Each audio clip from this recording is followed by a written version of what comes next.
Hello kabayan, kumusta? Tara sa Canada. So for today's video, ito na po yung pinakahihintay natin. Gusto ko ipakilala sa inyo ang taong tumulong sa amin kung bakit na permanent residents kami dito, na permanent resident kami dito sa Quebec na sinasabi nga ng iba na mahirap daw po ma-permanent resident dito. So in 2 years po, exactly 2 years ko lamang at right now ako po ay permanent resident dahil po sa tulong ni Ma'am Joy. So Ma'am, can you introduce yourself po sa ating mga kababayan na nangangarap din po mag-permanent resident at other service na pwede mo pong i-offer sa kanila?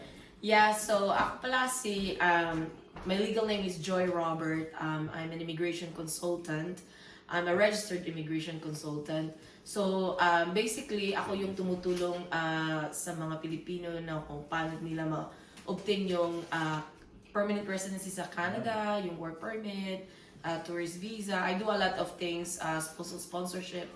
Pero usually yung sa kasi dito sa Quebec is a very complicated area kasi yan ng Canada na kung saan kayo kung gusto niyo kumuha ng PR.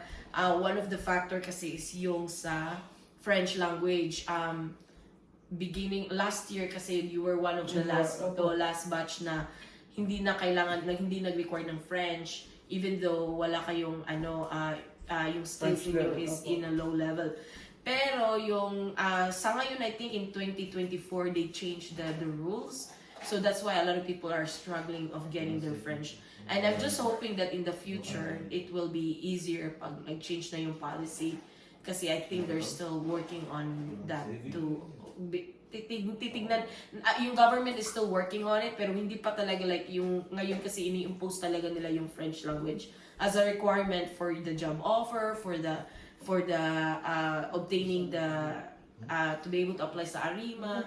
So mahirap talaga for now sa Quebec. However, if you're open to moving to another province like katulad ng any provinces other than Quebec, maraming opportunity naman. There are some options for you to be able to go to